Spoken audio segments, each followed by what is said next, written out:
Hola, me hace muy feliz compartir con vosotros este episodio especial de Érase una red. Lo grabamos el pasado día 4 de diciembre, con la práctica totalidad de los ponentes que nos han acompañado este año 2025. Es un especial en el que tratamos precisamente las certezas y las incertidumbres que nos han dejado los primeros 25 años del siglo XXI. También abordamos los retos a los que nos enfrentamos. Pero antes, un cuarteto de la Orquesta Sinfónica de Galicia nos deleitó con su música. Si quieres escucharla, dura 1 minuto 10 segundos aproximadamente y te dejamos con esa interpretación de la banda sonora de Jai Coruña y de Érase una red. Espero que lo disfrutes.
Buenas tardes y bienvenidos. Gracias por compartir con nosotros esta tarde lluviosa y fría de diciembre. Déjenme que les reitere mi agradecimiento por esa atención tan generosa que nos han prestado mes a mes ahí fuera, en el Ágora de Jai, y también al otro lado, escuchando y visionando nuestro videopodcast que está disponible en múltiples plataformas de confianza y que crece de manera constante y nos enorgullece, de verdad que lo hace. Verán, nosotros siempre hemos partido de un texto literario, de un texto narrativo. Ahí estaba la literatura con sus temas, con sus tramas o bien con sus personajes, proporcionándonos preguntas que hemos seguido. Y créanme que si en algún momento nos hemos acercado siquiera a alguna respuesta, si lo hemos hecho, ha sido por equilibrar la reflexión humanista y la científica y tecnológica. Y esa es, sin duda, por favor, no lo olviden, la auténtica esencia, la idea primitiva de Érase una red. Hoy no vamos a partir de un texto literario, es un especial Érase una red.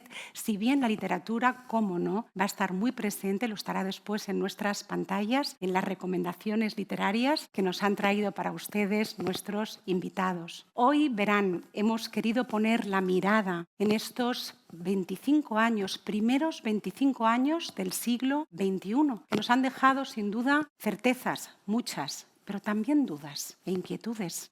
Nos hicimos una pregunta y fue esta: ¿qué retos emergen ahora? ¿Qué retos y desafíos emergen por y para el futuro? Y decidimos que la mejor manera de aclarar esa duda que nos surgió era, obviamente, invitar a todos los tertulianos que han pasado por Érase una red, que son grandes profesionales y especialistas en sus áreas respectivas de saber. Tengo que decirles que en breve voy a abordarles con diferentes cuestiones a cada uno de ellos, pues en función de eso, de su conocimiento. Pero quiero que sepan ustedes y quiero que sepáis también todos vosotros que al final todas esas preguntas se resumen en una sola. ¿Qué es esta? Y también se la traslado a ustedes. ¿Cómo vamos a dotar de humanismo y de ética una época futura que ya es presente y que está dominada por los datos y la inteligencia artificial? Bien, sin más, voy a presentarle a todos y cada uno de los invitados que tenemos hoy aquí. Para mí ya son amigos. Doy la bienvenida a Alba Meijide, Inteligencia Artificial y Ética Tecnológica. Raquel Díaz Seijas, Filosofía y Pensamiento Contemporáneo, las dos en nuestro episodio 1, Valientes, con el extranjero de Albert Camus. Bienvenido el profesor José Miguel Alonso Giraldez, Filología y Literatura, y Dani Cerqueiro, Comunicación, Tecnología y Empresa, con nosotros en el episodio 2 con la lectura de El ancho mar de los sargazos de Jean Rhys.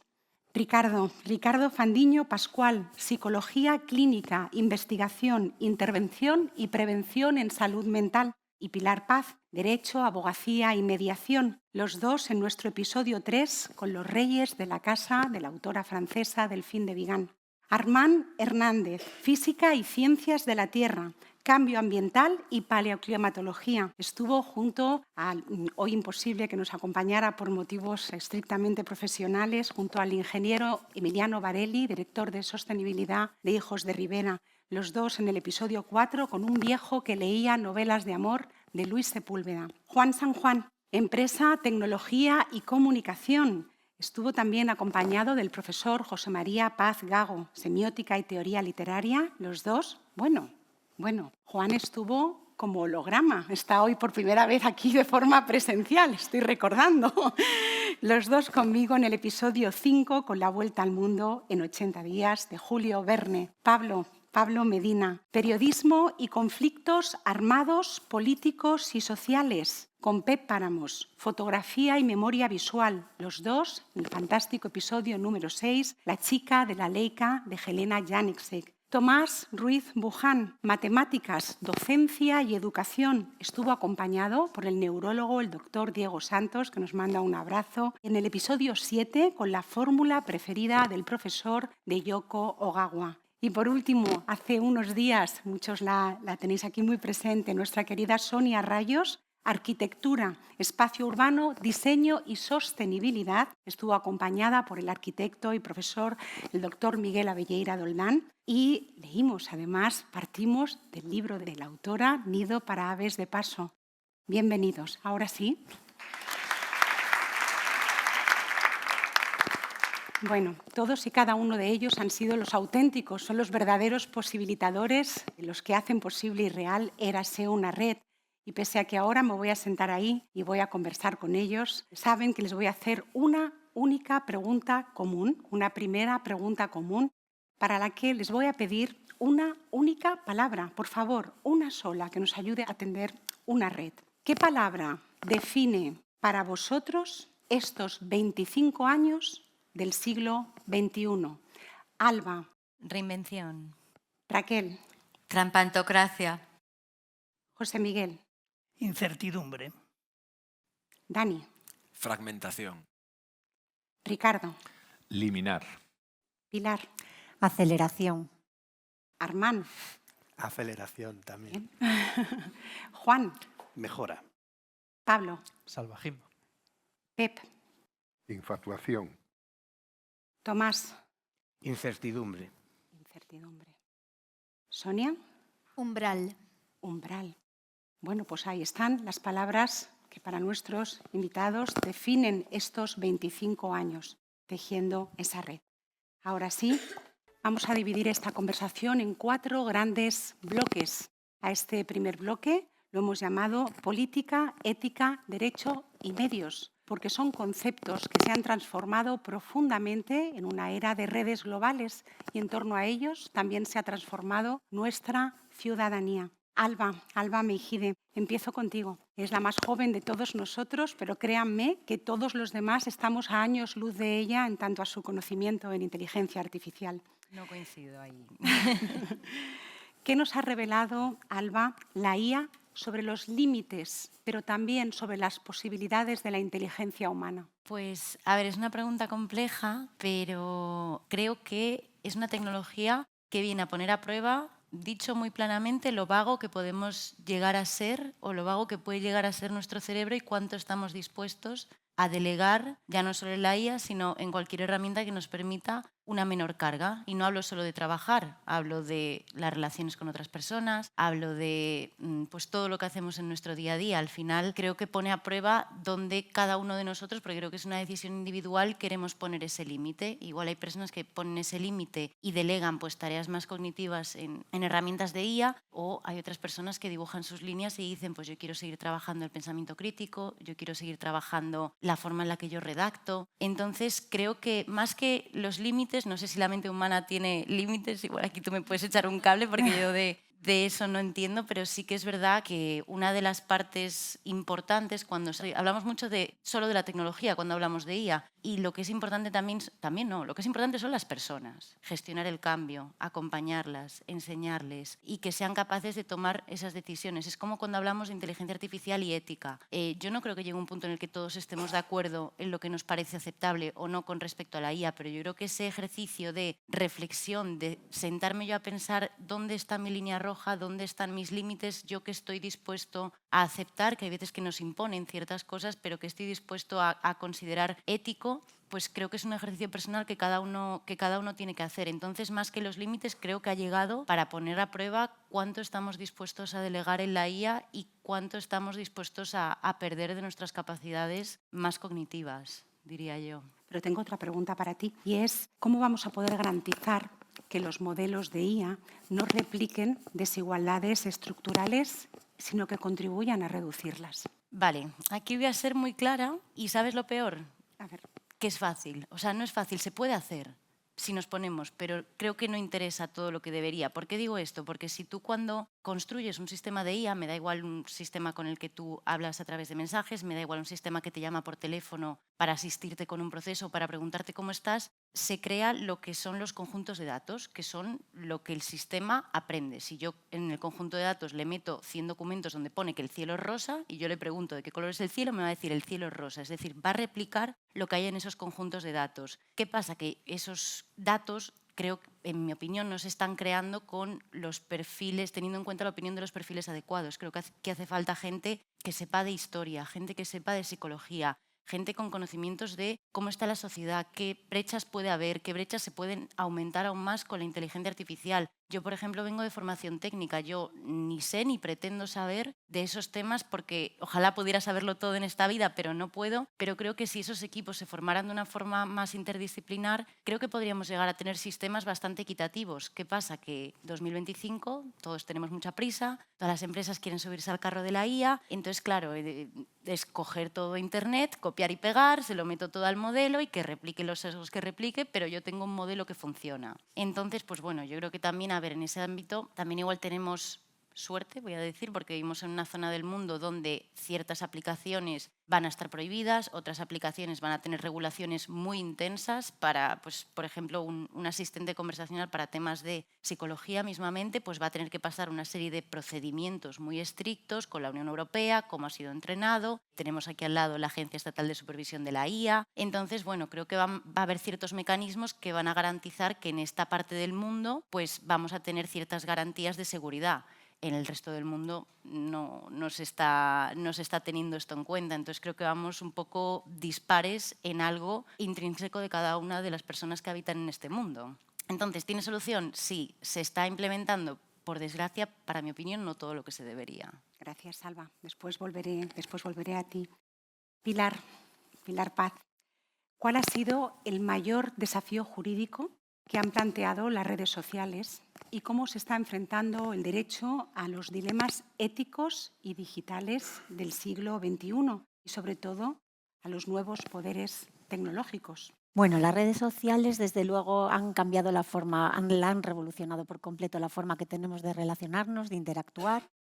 Y bueno, plantea multitud de dilemas que yo creo que es conocido para todos, desde la salud mental, desde la falta de información o que la propagación rápida de noticias falsas, la polarización, el incremento de los delitos de odio y el ciberacoso, porque desde el anonimato que permite las redes y además esa capacidad de reaccionar de forma impulsiva, permite que todo esto se incremente. También ya más desde el ámbito jurídico, la dificultad a la hora de tener clara cuál es la determinación de la responsabilidad de las plataformas en cuanto a la colisión que se puede producir de dos derechos importantes, que es por un lado la libertad de expresión y por otro lado el derecho al honor, a la intimidad, a la protección de datos y a la integridad psicológica. En este caso, las plataformas deben de establecer unos mecanismos que permitan reaccionar con eficacia, pero que al tiempo sea respetuoso con las leyes de los países. Y en el ámbito de las redes sociales ya sabemos que es una cuestión global,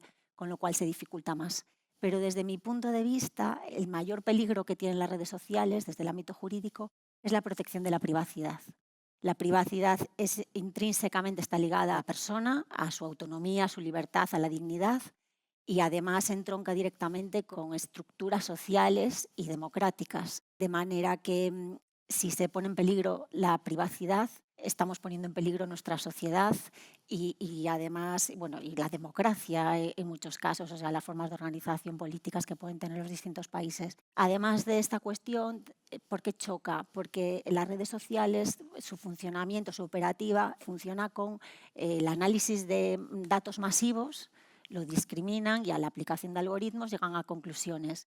Con lo cual es fácil que nos vayan dirigiendo de una manera de la cual no somos conscientes y que no sea respetuoso, por supuesto, con nuestra capacidad y nuestra decisión de compartir lo que queramos y para lo que queramos. En cuanto a cómo participa, qué está haciendo el derecho, cómo se adapta a estas cuestiones, bueno, se adapta lentamente, pero está produciéndose una gran transformación, porque antes el ámbito jurídico era bastante estanco y estable, de manera que las normas perduraban mucho tiempo. Hoy en día estamos viendo que en este ámbito es bastante difícil no contar, un poco con lo que decía Alba, con un grupo multidisciplinar en donde se puedan valorar la multitud de impactos que pueden tener todos estos cambios que estamos viendo en el ser humano. Por ejemplo, de las normas hay leyes de ciberseguridad y además que evoluciona muy rápido. También el tema de la IA, hay normativa que se está preocupando en algunos países porque efectivamente en otros no,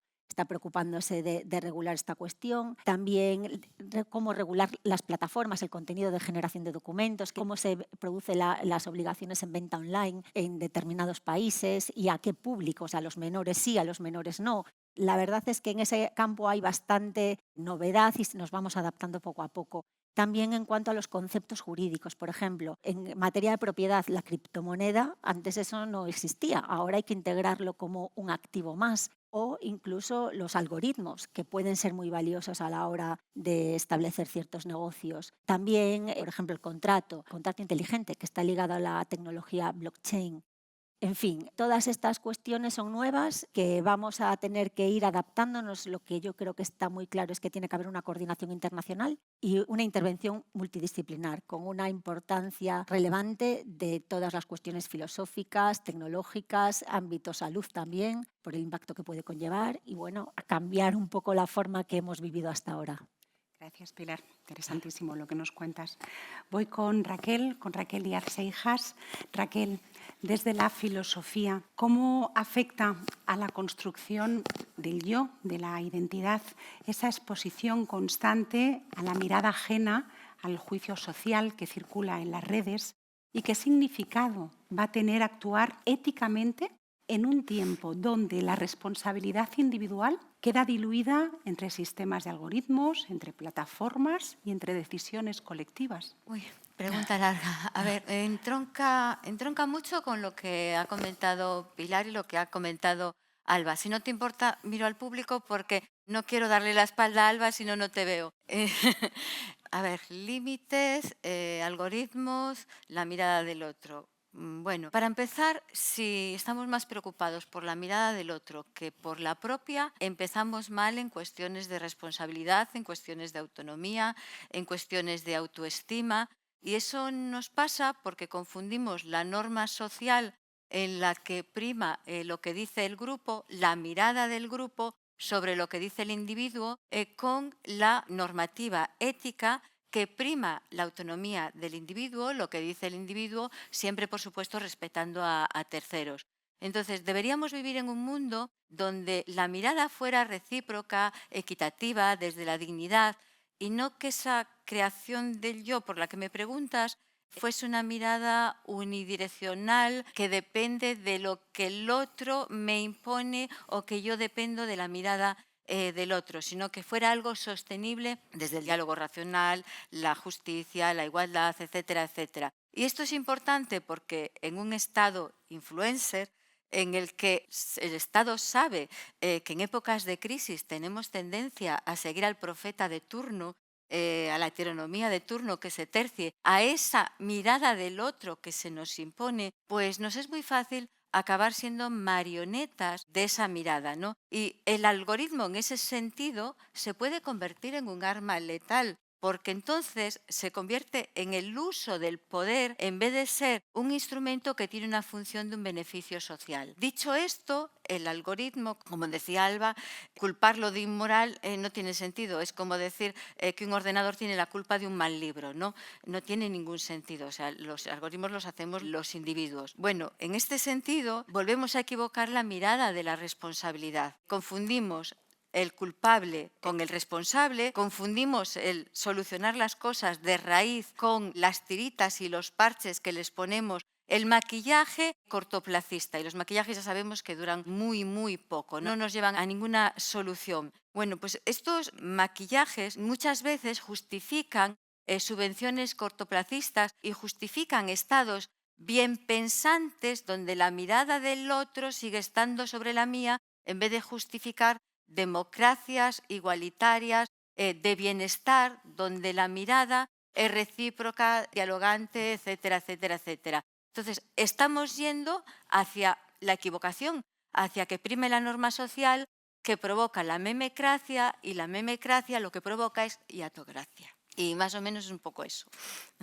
Gracias, Raquel. Luego volveré a ti y te escucharé más atentamente. Nada, no te preocupes. Voy contigo, Pablo. ¿Qué significa hoy, Pablo, contar la verdad en un contexto donde la narrativa se ha convertido en una herramienta estratégica de poder? Hombre, quien cuenta la verdad o quiere contar la verdad y lo hace, no lo dice, sino que lo hace, está sumergido en una vida de rebeldía. Yo quiero recoger también una figura que ha dicho Raquel, que es la del falso profeta contemporáneo, que es el que tiene muchos seguidores, pero que al final tiene un discurso vacío o tiene un discurso interesado. Y tú me preguntabas cuál era la función que tenemos que tener los medios. Para empezar, creo que tendríamos que ser la guillotina de esos falsos profetas. Es decir, en un contexto digital en la que la propaganda y la información comparten un mismo espacio sin ningún tipo de sesgo y todas se intercambian según quien las venda, hay que acabar con esos mercantilistas de la verdad.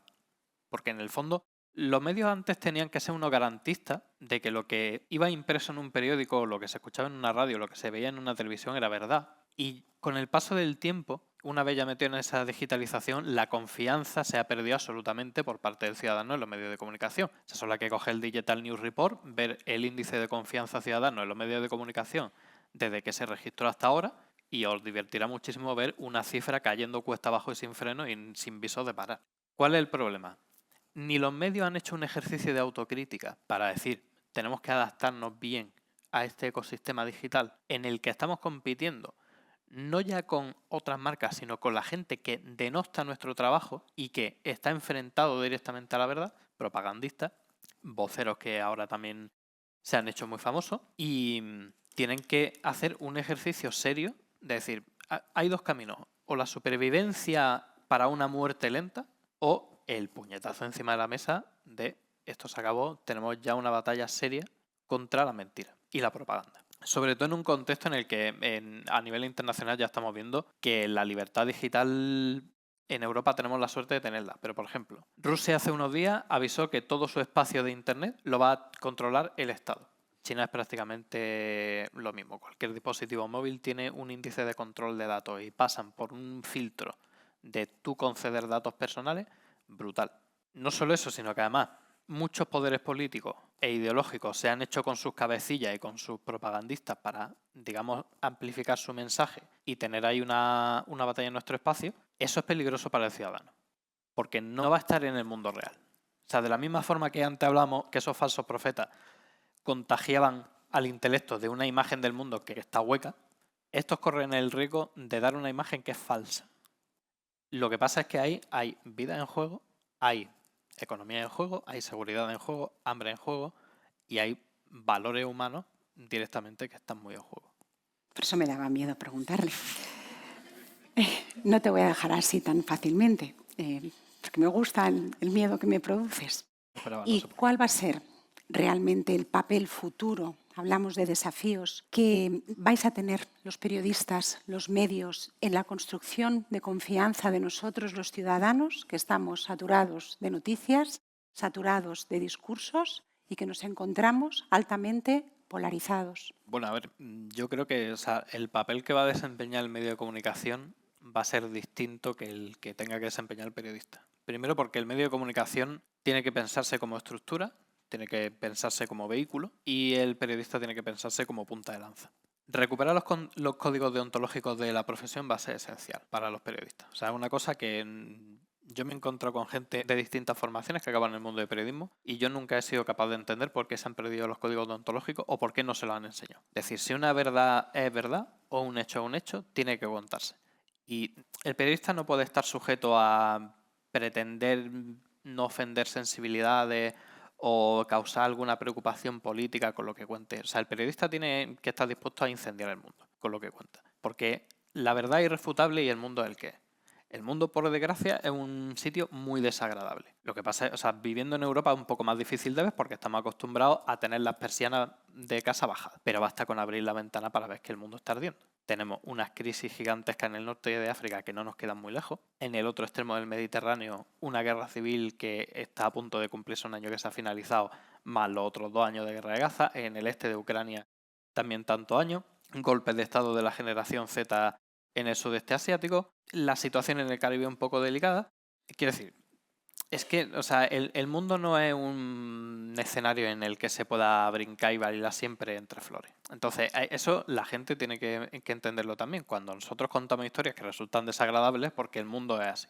Tenemos que ser vasos comunicantes entre una realidad que la gente no conoce y esa gente. Y luego el medio también tiene que ser comprensivo y estar pendiente del periodista, pero no solo eso, sino también coger al lector, coger al telespectador, coger al oyente y empezar también de nuevo un proceso de educación de consumo de información. Porque hay que facilitarle también a la gente el decir qué es información válida, qué no es información válida, qué es un propagandista, qué no lo es, qué es un profesional de la información independiente y qué es un vocero. Y recuperar esa confianza a base de regenerarse y de reeducarse, porque otro camino va a ser imposible. Bien, gracias, Pablo. Vamos a cambiar de bloque. Pasamos al bloque 2. Lo hemos llamado educación, cultura, arte y narrativa, porque el arte, la literatura y la imagen van a seguir narrando el siglo XXI. Voy a hablar con el profesor José Miguel Giraldez. José Miguel, voy a hablar también con Pep Páramos y voy a hablar con Tomás Ruiz, porque es muy importante que conozcamos y que entendamos que la educación es cimiento de la sociedad presente y futura. Empiezo contigo, José Miguel. ¿Qué papel, esta pregunta sabes que me gusta mucho, qué papel va a conservar la literatura como refugio en este siglo XXI frente al ruido que tenemos de pantallas, plataformas, redes sociales? Gracias, Silvia, por la pregunta y gracias por tenerme aquí, por tenernos aquí, ¿no? Y gracias a todos por venir. Pues es muy divertido que tu pregunta empiece por qué papel, porque no sabemos si será precisamente en papel la literatura que vamos a leer, ¿no? Mucha de la literatura que se lee, efectivamente, como también periódicos, claro, no se lee ya en papel, no sabemos si eso va a ocurrir en el futuro. Así que el papel de la literatura que tú mencionas creo que pasa también de manera potente por el filtro tecnológico, ¿no? Por eso que llaman de manera un poco curiosa los dispositivos, ¿no?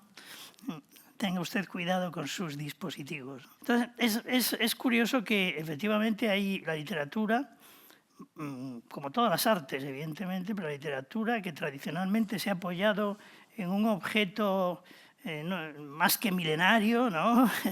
Un objeto extraordinario que es el libro, que es un objeto simple, sencillo, perfecto. Casi por primera vez, ¿no? Se encuentra con esas otras alternativas que, sin duda alguna, van a modificar el propio ejercicio de la literatura. Lo están modificando ya. Lo mismo que modifican las propias formas de acceder a ella, de leer, etcétera, etcétera. Pero yo no soy un tecnófobo, ni muchísimo menos. Sería difícil estar aquí y ser un tecnófobo, ¿no? Y salir indemne, ¿no? Pero también soy un defensor del libro, de papel, del libro como objeto, ¿no? De lo que significa la emoción de pasar las páginas, ¿no? Que a lo mejor no es la misma que la que puedes tener en un Kindle o una cosa de estas, ¿no? Pero en cualquier caso, si la literatura va a ser un refugio, bueno, yo creo que el arte en general siempre es un refugio para el ser humano, porque el arte es el que puede sacar la mejor parte del ser humano, ¿no? La parte más hermosa, la parte habitualmente oculta, la parte a veces débil, pero a veces increíblemente fuerte, ¿no? Increíblemente fuerte, ambas cosas, ¿no? El arte tiene esos elementos paradójicos que lo hacen fuerte y débil al mismo tiempo, como el ser humano en sí mismo, ¿no? Creo que tenemos esos dos aspectos, ¿no?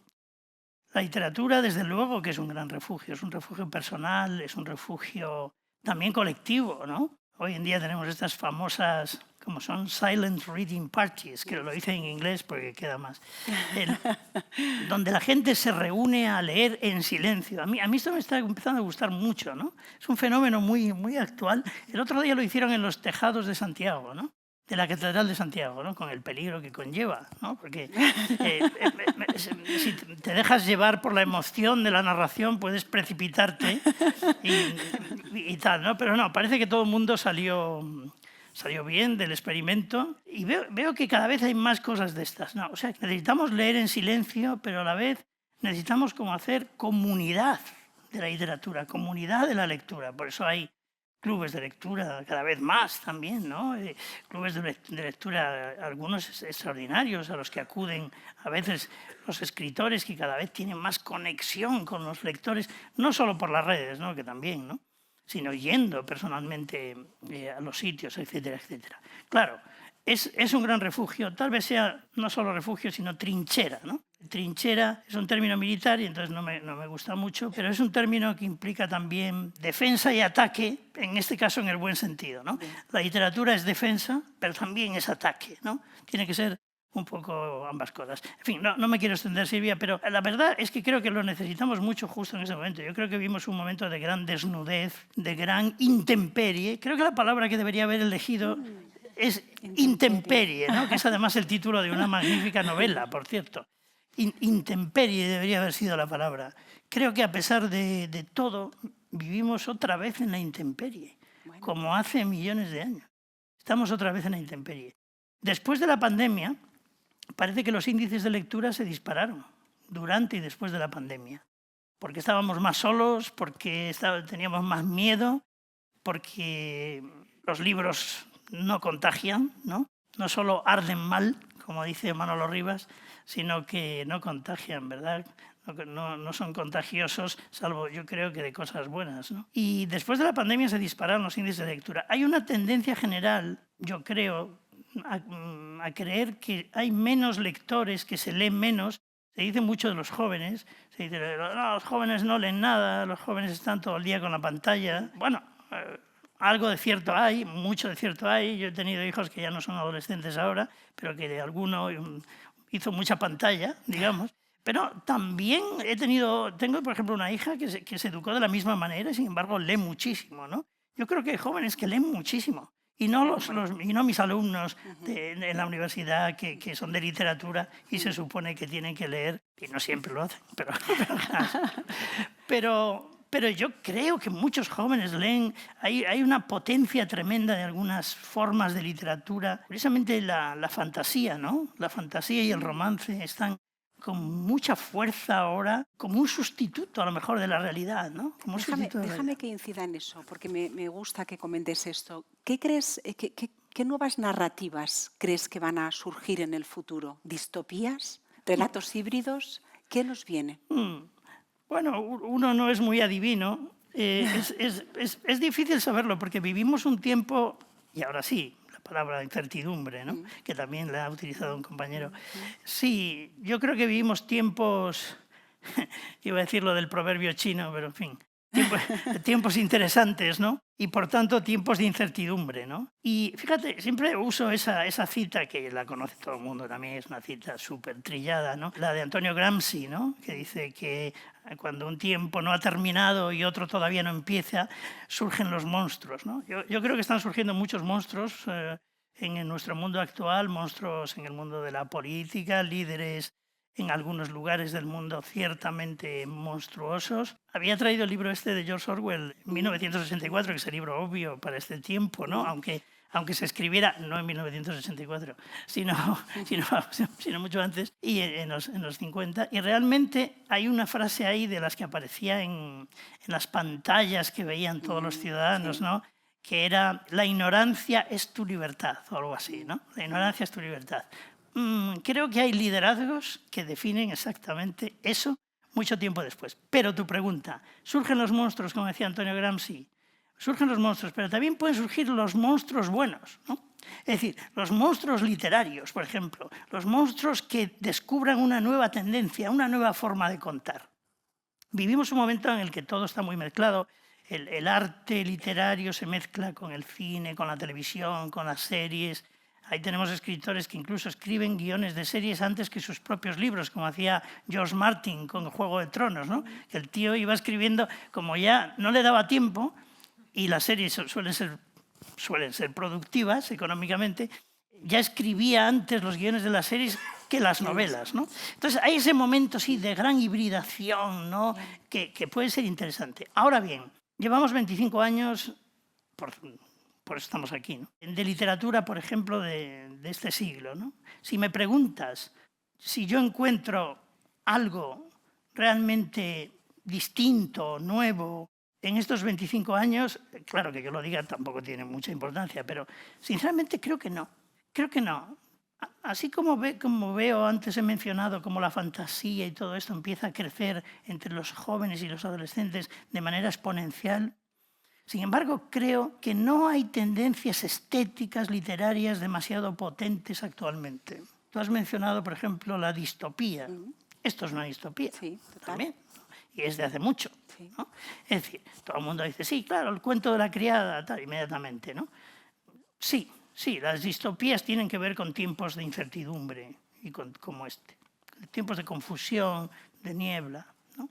También la ciencia ficción, ¿no? De alguna manera. Ahora bien, creo que si tú piensas hacia atrás y piensas en los años 20 del siglo pasado, piensas en el gran golpe cultural y literario que supuso el modernismo, por ejemplo, con respecto al tiempo anterior, ¿no? Como una renovación absoluta, que puede gustar más o menos, porque realmente el modernismo era muy elitista, ¿no? Pero un movimiento de esa naturaleza, ¿no? Que cambie todos los parámetros de lo literario, yo no lo veo. Veo exceso, por ejemplo, de literatura realista. No lo digo de manera peyorativa, pero es que el realismo, en fin, ya Galdós había hecho realismo muy bien, y Dickens también, no sé. Creo que seguimos haciendo mucho lo mismo, que no hay todavía algo que... Sí, eso, confusión, incertidumbre. Bueno, esperemos que llegue algo nuevo en el futuro. Después te voy a preguntar si me puedo ir de oyente ahí con tus alumnos a tus clases. Cuando quieras, faltaría más. Me tomo la palabra. Bien, Pep Páramos, vamos con la fotografía. En estos 25 años del siglo XXI, ¿cómo ha cambiado para ti la fotografía cuando las imágenes dejan de ser ya solo registros del mundo para pasar a reinterpretarlo? E incluso me atrevo a más, para pasar a fijar un relato con las imágenes. Bueno, yo creo que sufrimos un gran malentendido. porque todos hemos otorgado a la fotografía una especie de poderío notarial que en realidad siempre ha venido determinado con un importante sesgo interno, con un importante sesgo propio, ¿no? Desde el principio, cuando aparece la fotografía, lo primero que intenta la fotografía es emular a la pintura. Y me acuerdo de los retratos de Octavius Hill, por ejemplo, incluso los de la Cameron. Son retratos que no son como esas fichas policiales que vamos a conocer más tarde. Es más, esa realidad notarial va tomando relieve, ¿no? con el paso de las décadas, y es con lo que nos acabamos identificando. En sí, las cosas que se hacen con Photoshop se hacían en un cuarto oscuro. Joan Fontcuberta ha demostrado muy bien cómo en tiempos de Stalin se manipulaban las fotografías y se hacían desaparecer personas que habían desaparecido realmente en Siberia de las fotografías anteriores en las que salían con el tirano, ¿no?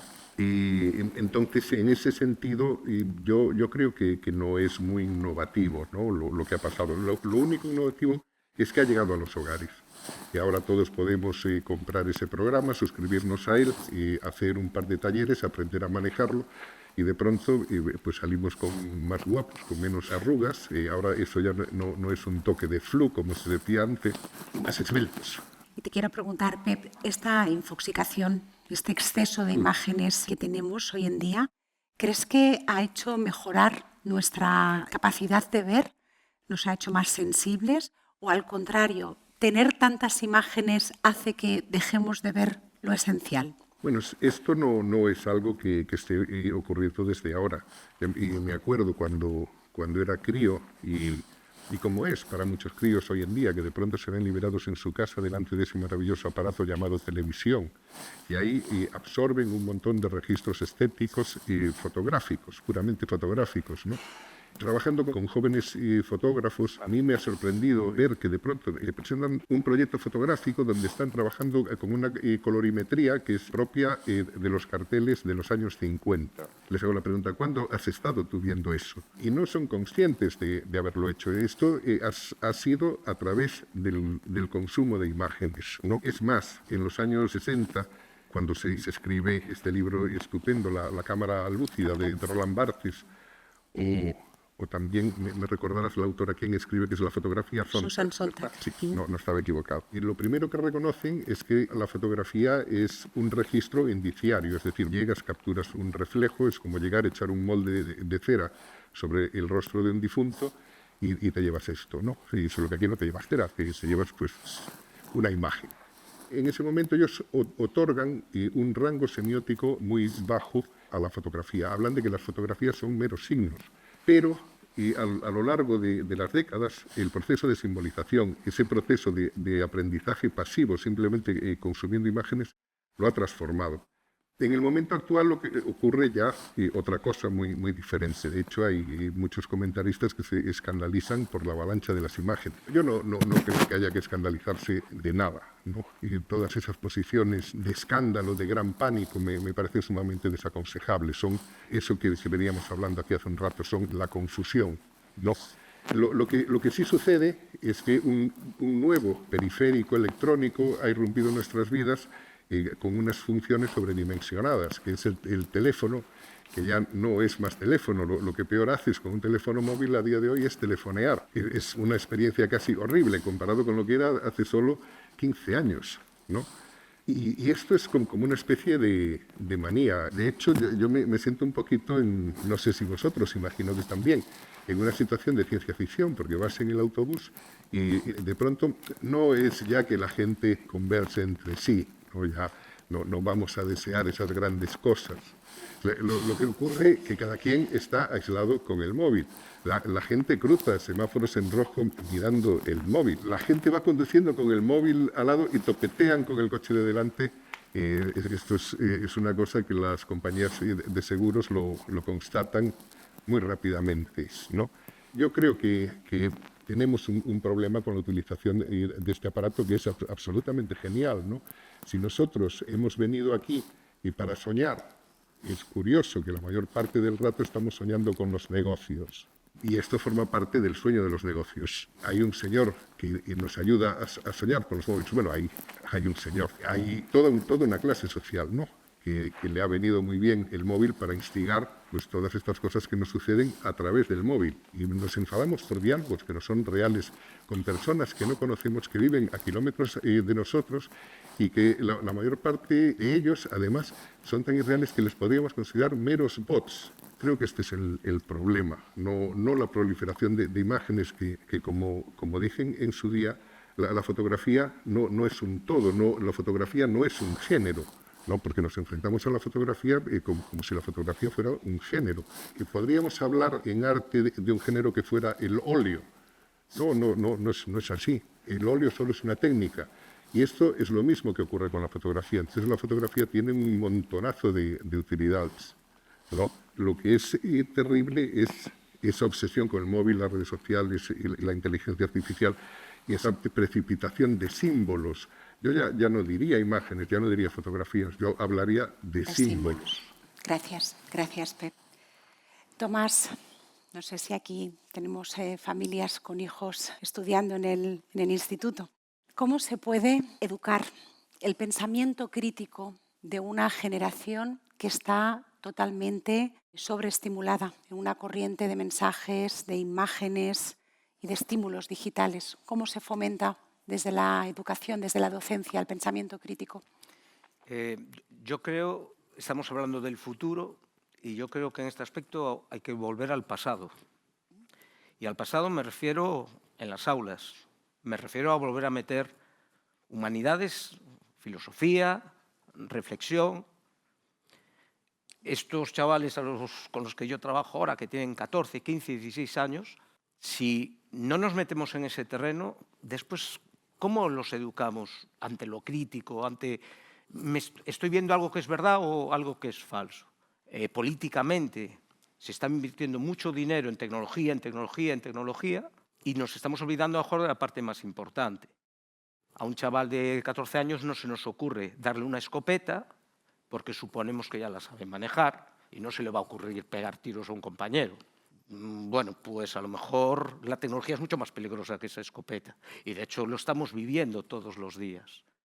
Entonces, claro, yo cuando hablo con ellos, yo ya soy un viejo para ellos, pero yo que estaba a la edad de ellos en los 80, pues tenías filosofía, pero no filosofía por te hago un trabajo que me lo va a hacer la IA, tú dámela aprobado y ya está.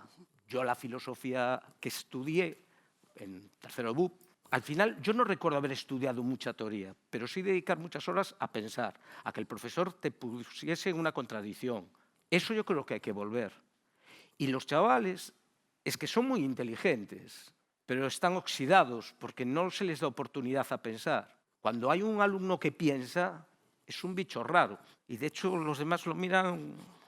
Bueno, pues eso es lo que yo creo que habría que potenciar. Bueno, bien. Te hago otra pregunta que me dejas un poco. Voy a preguntarte después qué va a necesitar entonces el profesor de este presente y del futuro. Bueno, voy a esa pregunta. ¿Qué va a necesitar el profesor de este presente futuro? Bueno, pues a lo mejor lo primero hay que pararse y preguntar qué tiene que hacer un profesor. Yo soy profesor de matemáticas. Yo solo tengo que estar preocupado de que sepan matemáticas al máximo rendimiento muy técnico, o puedo aprovechar esa capacidad de razonamiento que les dan las matemáticas para ponerlos en situación de conflicto. Yo lo hago habitualmente, es decir, crees que vas bien, ¿verdad? ¿Verdad que te ha dado esto, verdad? Pues si yo lo hago así, te está dando lo contrario, conflicto. Y ahora, ¿dónde está la verdad? Volvemos atrás y empezamos. Yo hablo desde mi terreno, pero yo creo que en todas las materias podríamos hacer eso. Pero yo en mi vida laboral llevo 5 leyes de educación, creo. Digo 5, es que ya no quiero ni contarlas, 5 seguro. Para que algo funcione, ya no sé si es buena o mala, necesitarás una generación completa para saber si esto funciona o que funciona y que tenemos que modificar. Y sin embargo, no hay una ley que haya durado más de 7, 8 años. Entonces, yo creo que ese aspecto es, a ver, ¿cuál es el objetivo? En los centros, con los alumnos, los profesores, ¿cuál es el objetivo? Y yo creo que en eso estamos de acuerdo. El objetivo es que cuando tengan 30 años y lean el periódico o vean YouTube o no sé qué, digan, esto que está diciendo este señor no se tiene en pie. Yo estoy preocupado porque trabajo con ellos y empiezan a tener, y ahora no hablo matemáticas, sino hablo a nivel social, pensamientos muy simples, muy simples. Y no es por nada. Yo con 15 años hay cosas que ellos afirman ahora que me echo las manos a la cabeza. Dices, pero ¿cómo puedes pensar esto? Bueno, porque no es culpa de ellos. Yo creo que son víctimas de la situación actual. Siento ponerte, pero yo es la realidad que vivo, ¿no? Bien, Tomás, una última pregunta que me interesa hacerte es cómo se va a garantizar una educación igual cuando estamos en un entorno donde la brecha digital se convierte también en una nueva forma de desigualdad. Bueno, yo quiero pensar pues, que igual que hay una sanidad universal, igual que en teoría en todos los hogares hay agua y luz, digo en teoría porque la realidad no es esa, pues va a tener que ser un suministro obligatorio en cualquier casa. Internet, móviles. Yo creo que afortunadamente hasta la gente, las familias en situaciones más complicadas tienen móvil. Pero esto el Estado tiene que suministrarlo, entre otras cosas, porque hoy en día cualquier gestión con el Estado te obliga a tener Internet. No se te ocurra hacerlo de otra manera, que no hay posibilidad de eso. Entonces, si el Estado te obliga a hacer gestiones a través de Internet, el Estado tendrá que garantizarte, sea tu situación la que sea, ese suministro de Internet o de tecnológico. Bien, nos quedamos con eso. Cerramos este bloque, pasamos al bloque 3. Filosofía, tecnología e inteligencia artificial. Entre la razón y el algoritmo, el siglo XXI está cambiando nuestra forma de pensar, de crear, de producir y hasta de decidir. Voy con Dani Cerqueiro. Hola, Dani. Eres un grandísimo conocedor del sistema emprendedor gallego, del sistema empresarial gallego. Bueno, no sé si tanto, pero bueno, algo conozco. Algo conoces. Llevo ya el suficiente tiempo en esto como para haber tenido bastantes experiencias. Sí. Bueno, entonces te voy a hacer una pregunta. 2, 3. 3. ¿Cuáles son hoy los errores más frecuentes que cometen las empresas cuando se digitalizan, pero realmente no han entendido ese cambio cultural que implica? Bueno, yo creo que las empresas cometen un error que cometemos todos en el día a día, que es creer que digitalizar es comprar tecnología. Y es decir, esto lo habéis visto en muchos sitios, que de repente, bueno, en el entorno empresarial es típico gastar dinero, foco y esfuerzo, pues en meter un gestor documental, en meter un RP, en meter, bueno, cualquier tecnología. Y realmente no cambia nada más que lo que hacíamos antes de manera analógica, lo hacemos de manera digital, y eso no es digitalizarse. Digitalizarse es entender que el paradigma ha cambiado y que los procesos deben cambiar y que debemos repensar las cosas con las oportunidades que nos da la tecnología. Que hemos escuchado muchas cosas malas de la tecnología, pero alguna buena tiene, ¿no? Y nos ayuda a ser más eficientes y yo creo que ojalá nos ayude a ser más humanos. Entonces, por un lado está eso. Y por otro lado está un problema que estamos hablando todos, que es que no ponemos a las personas en el centro muchas veces cuando se hacen estos procesos. Es decir, yo he visto muchas veces llegar a una empresa, cliente nuestra, de hecho, alguna vez, y darnos cuenta de que los que iban a utilizar la tecnología no estaban implicados en el cambio. Y al final esto es una gestión del cambio y en casi todos los sitios, por ahora, y gracias a Dios, son las personas las que toman las decisiones y las que hacen que las empresas funcionen. Entonces, si no las involucras, si no comunicas adecuadamente, si no trasladas los beneficios, pues es muy complicado que esto surja. Entonces hay que poner las personas en el medio, darse cuenta que esto tiene que ser un habilitador para mejorar a las personas y a partir de ahí sacar el máximo partido de la tecnología. Bien, te hago otra segunda pregunta. Mirando a futuro, ¿qué tipo de empresas crees que van a sobrevivir en un entorno donde la tecnología, a veces la cultura tecnológica, avanza más rápido? Pasa también con lo que nos contaba Pilar del Derecho, que la cultura interna humana de la empresa. Yo creo que dos cosas, aunque parezcan antitéticas, creo que lo vamos a entender todos. Por un lado, las empresas se van a tener que adaptar muy rápido a estos cambios. Es decir, las empresas tienen que ser rápidas. Yo vengo de una cultura de startup en la que, bueno, siempre se habla de que hay que iterar un número de veces para poder equivocarse y aprender de esas equivocaciones y seguir. Y creo que esto es algo que todo el mundo va a tener que hacer. Esto también implica una humildad casi epistemológica, darnos cuenta de que todos somos aprendices y de que las cosas que nos vienen nos demuestran que no tenemos ni idea y que hay que cambiar. Y por otro lado, tener como una brújula, que el polo norte ese, que tiene que ser nuestro propósito y tiene que ser nuestra propuesta de valor. Entonces, las empresas que hagan las dos cosas, que por un lado tengan claro hacia dónde van Y el propósito es lo más importante que tenemos porque es lo único humano de verdad. O sea, el para qué. Las máquinas no tienen un para qué y nosotros sí. Bueno, pues las empresas que tengan claro eso y cuál es su propuesta de valor y dónde quieren ayudar a sus clientes en la sociedad. Y por otro lado, digamos en lo que no es nuclear, puedan iterar y cambiar rápidamente, yo creo que van a ser las que más partido saquen de esto. Y a nivel individual, ¿qué capacidades humanas, profesionales va a tener que tener el profesional para no quedar fuera de la red? Bueno, no voy a hablar de la evidencia, que es que la tecnología es una capa que ahora mismo cualquier profesional debe dominar en su ámbito, porque si no ya no estás en el día a día. Eso me parece una obviedad, pero justamente yo lo que creo es que la situación en la que estamos lo que potencia son a las personas que tengan más capacidades humanas, en el sentido de la humanidad. Yo soy un humilde físico y me siento rodeado aquí, aparte de muchas personas que admiro y que se dedican a cuestiones de humanidad en la que hablan sobre las personas y sobre lo que nos importa a las personas, y creo que muchas de las características que van a valer tienen que ver con eso. Por ejemplo, se ha hablado aquí de visión crítica. Es decir, es imposible sin pensamiento crítico poder enfrentarse a problemas que además no tenemos experiencia sobre ellos. Por lo tanto, con más razón vamos a tener que tener ese pensamiento crítico.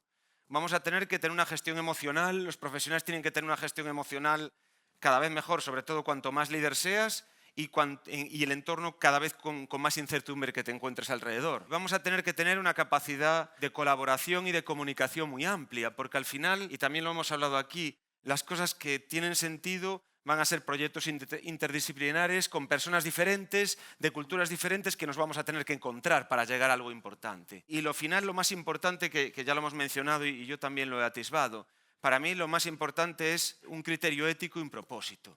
Es decir, los líderes de estas organizaciones tienen que saber que ellos son los que marcan el para qué. Y esa brújula es la que debe llevar todo tipo de decisiones, y especialmente las tecnológicas. Las modas tecnológicas, yo ya llevo el suficiente tiempo, ahora estamos hablando de inteligencia artificial, que para mí es potentísimo, pero hace 3 o 4 años parecía que el blockchain era lo último y que no podías hacer nada si no tokenizabas no sé qué, y hace unos años más pues era otro tipo de tecnología. Y todas ellas tienen una utilidad, pero muchas veces son las modas las que hacen que las empresas y los líderes tomen esas decisiones. Primero, porque no entendemos las tecnologías y su potencialidad, y segundo, porque no tenemos esa estrella polar que nos diga qué es lo que queremos aportar a la sociedad. ¿Entienden por qué le he hecho 3 preguntas? Y podría seguir haciéndole más. Juan, ¿dónde estás, Juan? Es que como estás aquí hoy... La tecnología. Juan, como fundador de Newton Lab Space, ¿qué crees que distingue a una empresa que simplemente utiliza la tecnología de otra que piensa, diseña y crece en red? Bueno, pues lo primero de todo, yo soy empresario y una empresa de innovación tecnológica 100%. Voy a ser poco imparcial, evidentemente, con algunos comentarios. De hecho, hoy estoy aquí presente y en la última charla no estaba yo presente, era un holograma mío, con lo cual la tecnología bien aplicada creo que es fundamental, ¿no? Y hay que defenderla y ver las bondades de la misma. Evidentemente, todo controlado y buscando que la legislación aplique con dureza el uso, sobre todo en menores, y hay para eso controles parentales dentro de los teléfonos móviles y dentro de las redes sociales, que es lo que tenemos que transmitir, una cultura de padres a hijos para que esa tecnología sea llevada a buen puerto. Eso quería comentar. A ver, yo la diferencia que veo de una empresa que utilice la tecnología a otra que está utilizando otros medios, realmente hoy por hoy eso es inviable, porque lo que son el cumplimiento normativo y la legislación de los gobiernos obligan a utilizar la tecnología tanto a empresas como a profesionales, como autónomos, como al mundo en general. A nadie es impensable realizar un pago de impuestos o de tasas o realizar alguna gestión en las sedes electrónicas o simplemente tener una cita previa con la sanidad sin un sistema tecnológico y sin una cita vía móvil o vía red o vía web. Pero yo, si me das permiso, por favor, voy a implicar un poco a todo el público, ¿no? Bien, entonces, fantástico. Voy a ver, me gustaría preguntaros, y tanto a los tertulianos como al público maravilloso que nos está viendo, os voy a pedir, por favor, que levante la mano quien tenga un teléfono móvil. Es una pregunta sencilla. Vale, podéis bajar. Y ahora que levante la mano quien no tiene teléfono móvil. Vale. No lo tengo estropeado. Tenemos que hablar.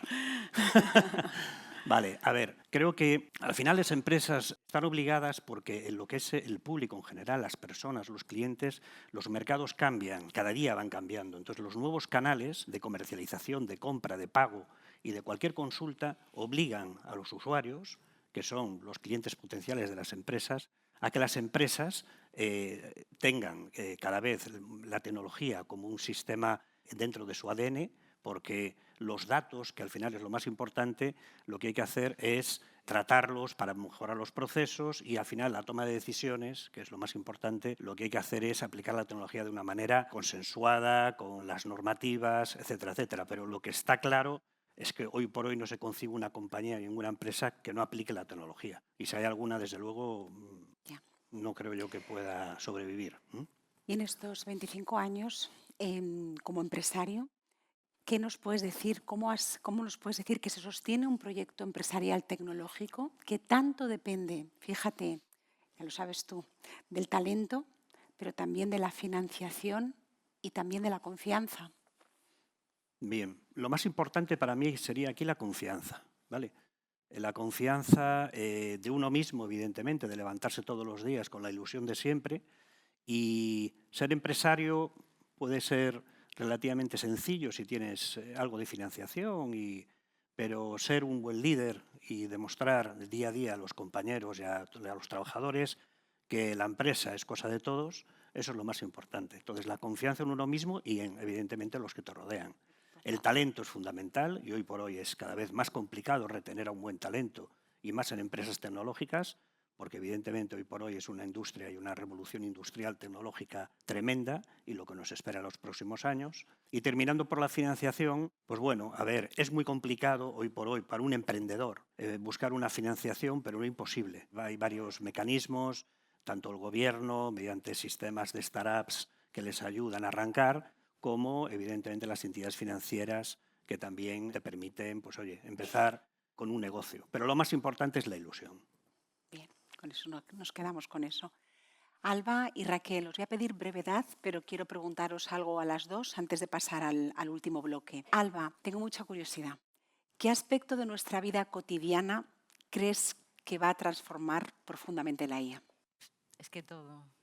Es que si te dijera otra cosa te mentiría, porque pienso en medicina y pienso prótesis inteligentes, pienso en dejar de probar medicamentos y estéticas con animales, pero luego pienso en las relaciones humanas y cómo hay aplicaciones donde puedes ver a la gente que está en una sala y puedes ver las redes sociales para escribirle luego y decirle que te pareció guapo o guapa en vez de acercarte en persona.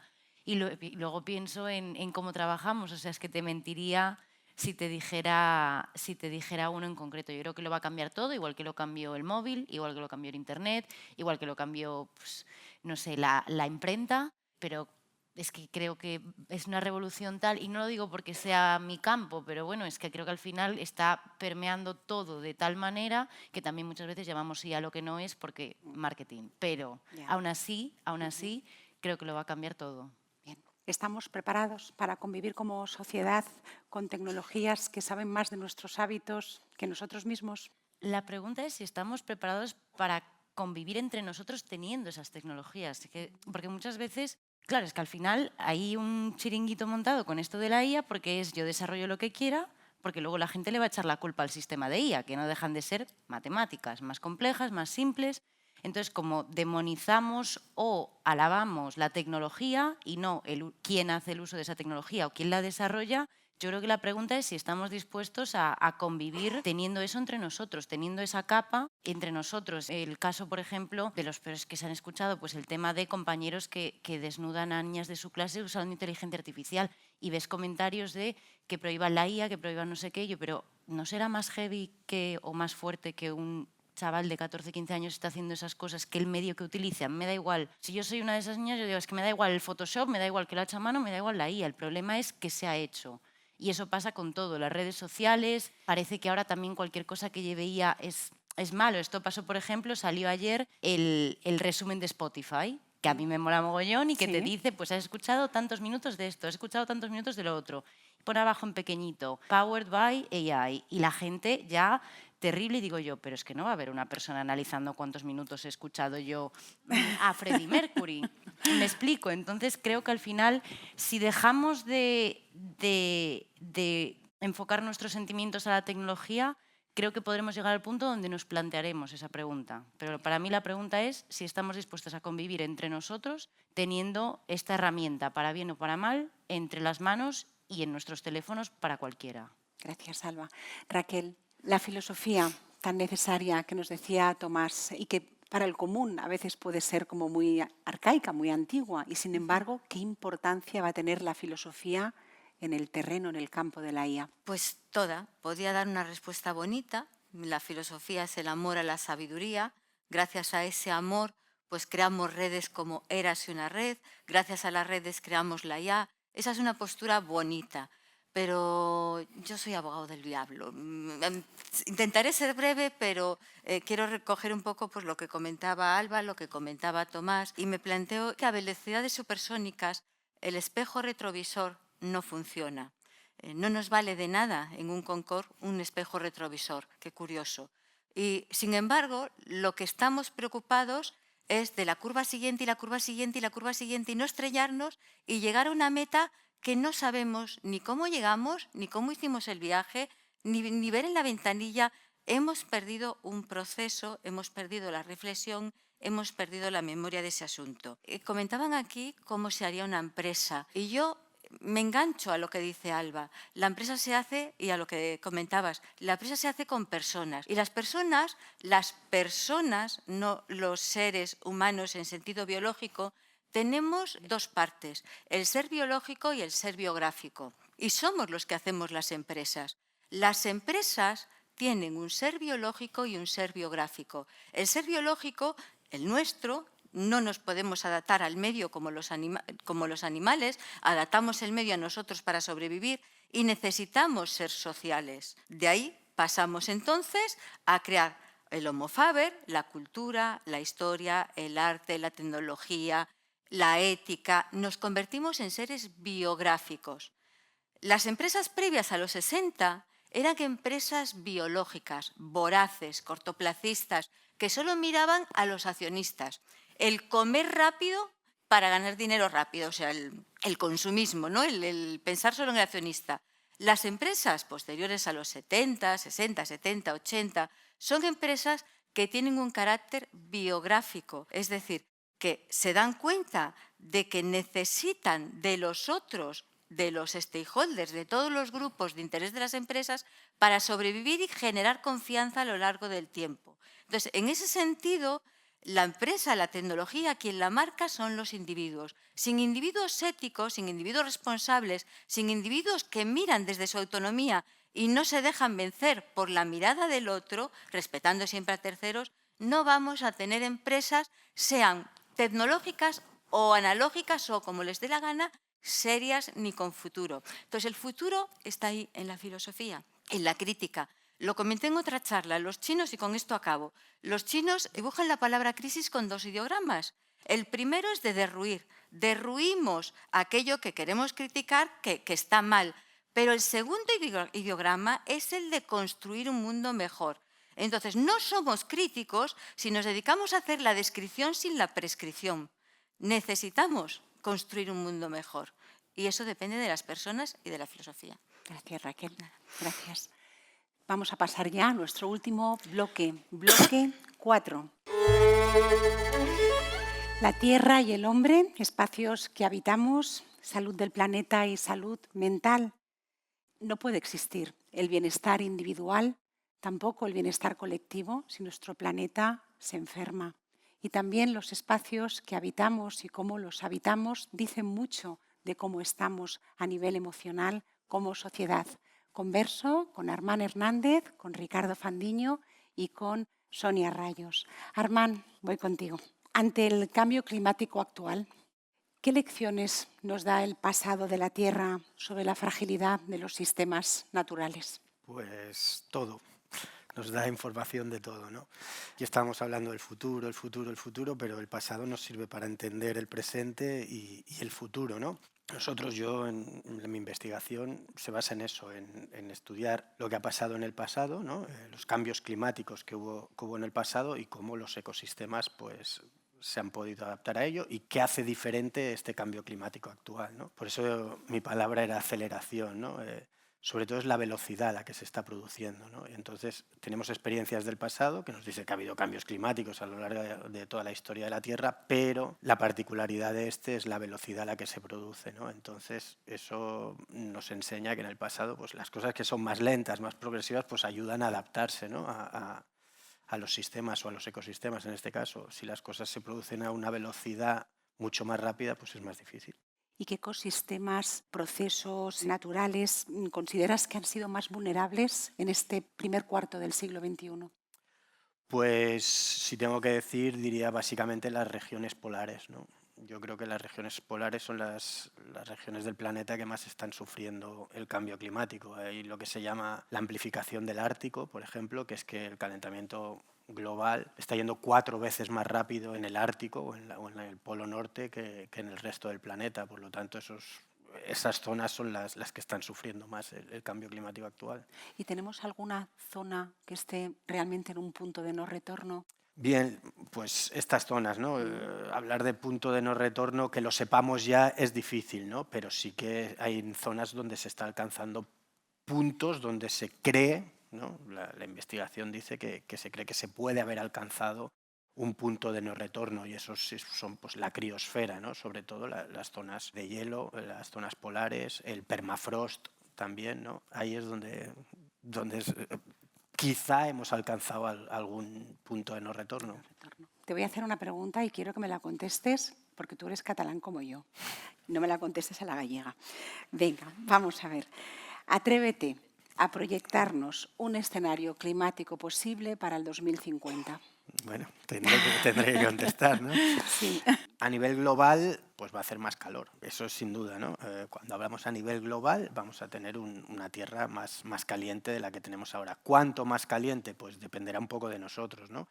No hay certezas, pero sí que hay proyecciones y los modelos con los que trabajamos pues nos dicen que diferentes escenarios en función de las emisiones que se produzcan, ¿no? Si llegásemos enseguida a emisiones cero, pues nos quedaríamos más o menos como estamos, ¿no? La curva se allanaría, ¿no? Como se decía con el COVID. Si seguimos como ahora, pues vamos a seguir calentándonos y si pues seguimos incrementando aún más nuestras emisiones, pues nos vamos a calentar mucho más, ¿no? Y pequeños grados de diferencia pues van a ser muchos. En Galicia, pues yo lo que estudio, ¿no? en la universidad aquí en Coruña es un poco... No es exactamente así, pero hay gente que habla, ¿no? de California, ¿no? del clima mediterráneo. Yo hablo de mediterranización, ¿no? Y están cambiando un poco los patrones climáticos aquí en Galicia, ¿no? Cada vez pues, tenemos un clima, salvando las diferencias, más parecido al Mediterráneo. Y no lo digo yo, lo dicen los datos, ¿no? Y lo que hago yo también es estudiar si eso ha pasado antes o no ha pasado y cómo nos hemos adaptado. Hoy que llueve tanto, ¿no? Y había tanto tráfico, cuando miras los datos, llueve... Claro, yo vengo de, como tú dices, ¿no? Yo vengo de Cataluña, llego aquí y la gente me dice, no te quejes, que no llueve tanto. Hace 40 años llovía mucho más, ¿sabes? Y ahora no llueve tanto. A mí me parece que llueve mucho, pero... Y luego, entonces, claro, mi trabajo es mirar los datos, ¿no? Y los datos dicen que la cantidad de lluvia es parecida. No ha cambiado mucho, igual llueve un poco menos, pero no mucho menos. Lo que llueve es diferente, ¿no? No hay tantos días de lluvia, hay más días de sol, pero cuando llueve, llueve más fuerte. Y también está cambiando un poco la estación, ¿no? El clima atlántico, el clima oceánico, pues tiene la lluvia sobre todo concentrada en el invierno y ahora se está desplazando un poco hacia el otoño, ¿no? Cada vez tenemos lluvias, como este noviembre, por ejemplo, más otoñales, lo que se parece más al clima mediterráneo. Y la temperatura pues está subiendo, eso sí. Bien. Bueno, gracias, Armand. Ricardo, voy contigo. También tengo muchas ganas de preguntarte cómo está afectando y afecta a nuestra salud mental construir tantas identidades. Me explico. Identidades simultáneas, la presencial, la virtual, la que proyectamos en redes sociales. Bueno, la cuestión es primero pensar qué es eso de la identidad o una identidad. Aquella imagen, sensación, impresión, de nosotros mismos con la que nos identificamos, a lo que nos adherimos de alguna forma y que la construimos un poco, como decía antes Raquel, en un diálogo entre nuestra mirada y la mirada del otro, ¿verdad? No vivimos tantos años. Las identidades tienden a una cierta estabilidad, construimos una identidad y tendemos a estabilizarnos en ella, y tienden a la adaptación, tienden a ser adaptativas, tienden a ser funcionales. Adquirimos una identidad que nos sirve para manejarnos en el mundo. ¿Qué es lo que nos pasa? Que, bueno, se ha dicho mucho ahora, ¿no? Antes Alba decía Internet, móviles, IA, y es una sucesión efectivamente de cambios tan impactantes y en tan poco tiempo que las identidades, estas identidades estables, adaptativas, de repente, en el breve periodo de lapso, que es una vida, ya no nos valen de tanto. Y entonces hay que modificarlas, hay que cambiarlas, ¿no? Bueno, es impresionante decir que parte de mi identidad habita aquí, pero es de veras que parte de mi identidad habita aquí. Esto es ineludible ya, ¿no? Sobre todo para personas más jóvenes, ¿no? Porque yo cuando yo fui construyendo mi identidad no había este aparato, pero mis hijos ya no pueden construir una identidad sin móvil. Yo creo que el problema no está tanto en la cuestión de que sea la tecnología la que nos dificulta o la que provoca una problemática de salud mental. Yo creo que la dificultad está más en la aceleración, en la velocidad, en la dificultad para adaptarnos, en la dificultad para asimilarlo, en la dificultad para asentar los cambios, tantos cambios. No nos hemos acostumbrado a Internet y nos tenemos que acostumbrar a la inteligencia artificial. Y esto es difícil de hacer. Vivimos un lapso pequeño de tiempo, pero es que en este pequeño lapso de tiempo que nos ha tocado vivir a nosotros están pasando muchísimas cosas. Y a lo mejor me equivoco, ¿no? Pero tenemos como una cierta ansiedad y agotamiento colectivo. Y quizás sea porque se hace necesario ser muy productivo, ser visible y ser perfecto. Y ser feliz y ser popular. A mí un significante emergente actualmente es el de la popularidad. A cualquier chiquillo de 11, 12, 13 años de hoy en día le preguntamos quiénes son los compañeros más populares de su clase y lo sabe contestar perfectamente. Cualquier cosa menos ser anónimo, cualquier cosa menos ser, digamos, espectador. Todo el mundo quiere ser protagonista. Cualquier cosa, dirían ellos, menos ser un NPC. Y realmente eso es muy cansado. Realmente eso es muy exigente, porque hay que estar siempre visible, porque hay que estar siempre adaptado a lo último que está sucediendo. Bueno, el consumo de ansiolíticos, antidepresivos, hipnóticos en nuestra sociedad es altísimo y en población joven muy alto. 1 de cada 4 estudiantes de secundaria consume medicación psiquiátrica. Es una cifra muy impactante, muy impresionante, y esto no es por casualidad. Y yo tampoco soy nada tecnófobo, me pasa como a ti, y por eso estamos aquí, ¿no? Pero realmente el uso que le estamos dando a la tecnología en esa exigencia permanente de visibilidad y de éxito, ese tener que estar mirando y ser mirados permanentemente, que son las redes sociales, ¿no? Esto genera mucho malestar, mucho sufrimiento. Por eso estamos un poco cansados. Estamos agotados, sí. Y ahora que hablas tanto de las generaciones jóvenes, Sí. ¿de qué recursos vamos a tener que dotar a estas generaciones jóvenes, no solo para que sobrevivan, sino para que habiten de una forma más saludable en un mundo en red? Bueno, uno que se dice mucho es la capacidad de frustración. Y la capacidad de frustración tiene que ver con la espera, y la espera tiene que ver con una cierta lentitud.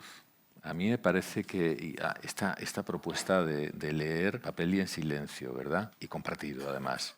Entonces, esta cuestión de la lentitud a mí me parece muy importante. Una cierta lentitud en un mundo que estamos definiendo como acelerado, ¿no? Esta sería una. Otra sería, yo creo que tiene que ver con volver a recuperar los marcos de lo público, lo privado y lo íntimo. A mí me parece que esos marcos se han movido totalmente, se han desplazado, al punto de que la intimidad ha quedado como muy orillada, ya no ha perdido valor.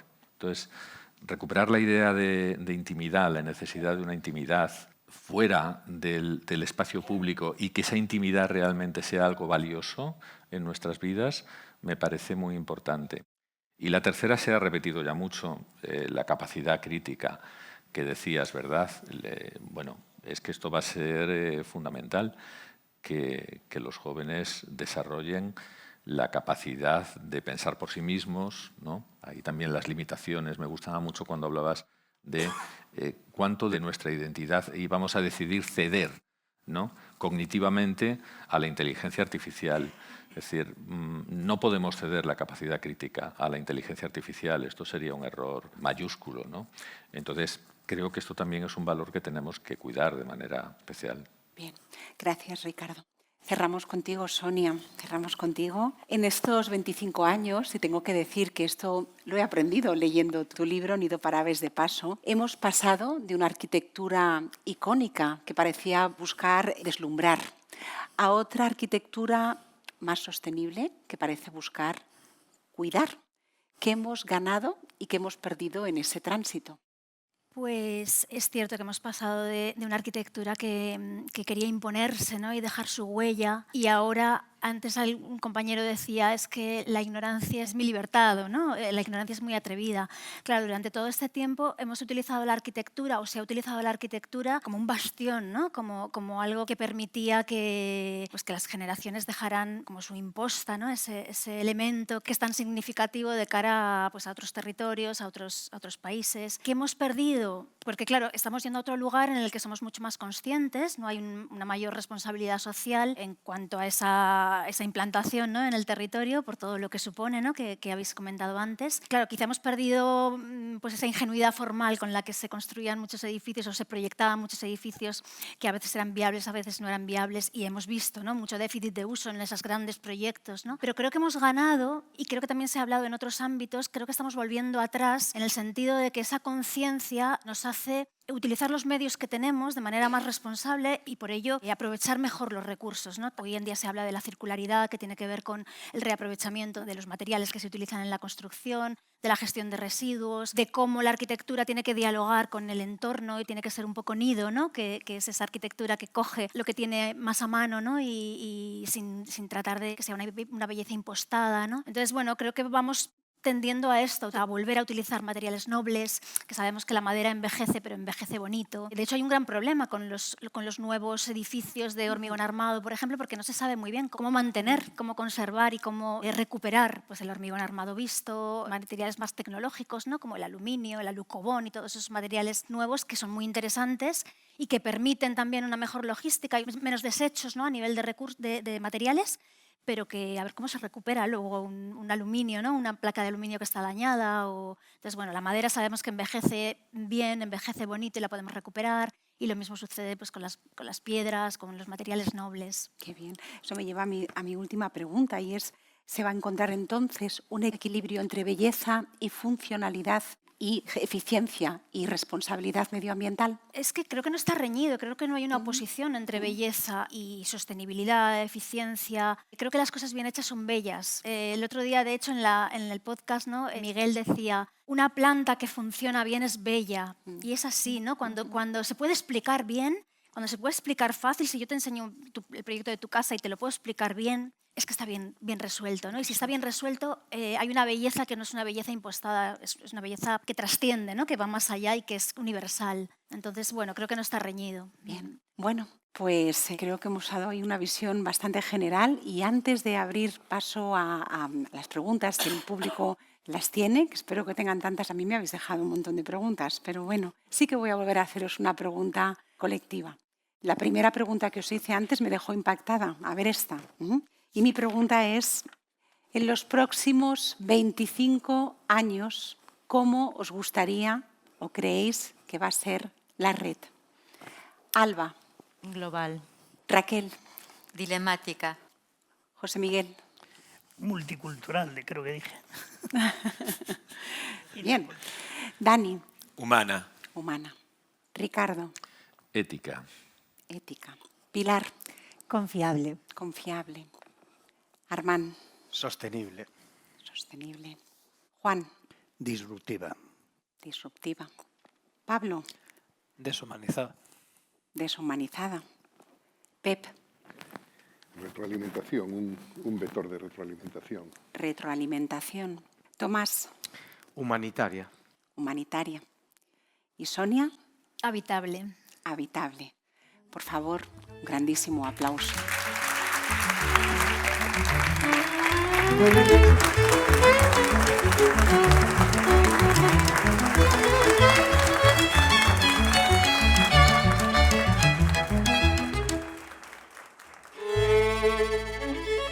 Pero tengo una sorpresa final para ustedes que me hace muchísima ilusión, y es que saben ustedes que nuestros podcasts siempre se cierran con una cita literaria, siempre se abren con una cita literaria, y lo hacen en una voz poderosa, potente, fuertemente narrativa. Pues es la voz de mi compañero Víctor Barús, que es director de teatro y dramaturgo, y hoy está aquí. Víctor Barús, por favor.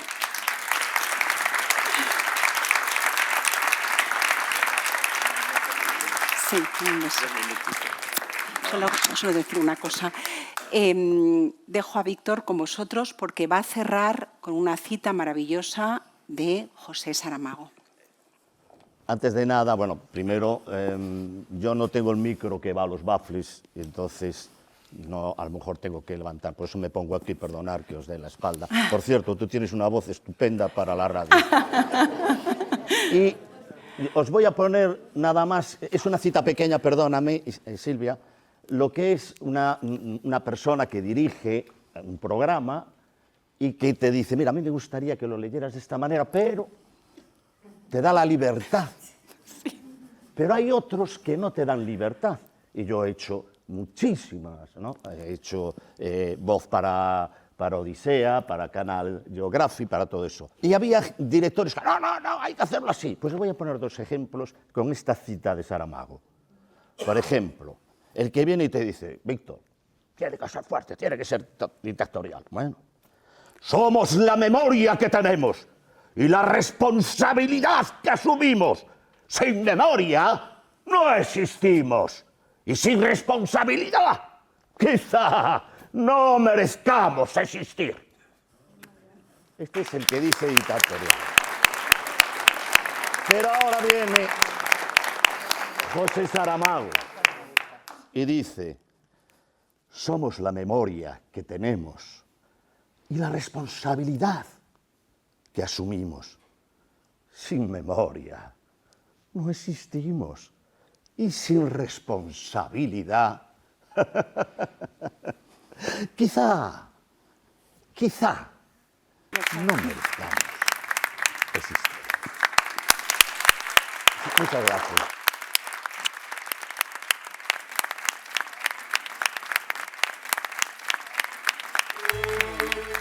Por favor, el equipo completo que hace posible Érase una red, aquí conmigo. Germán, aquí. No, por favor, Germán, aquí. Irene, Ana, Carmen.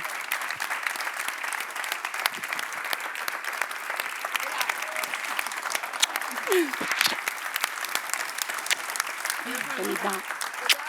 Venga.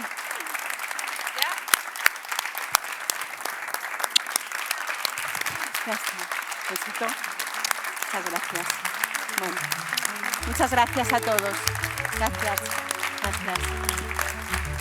Gracias. Gracias. De verdad.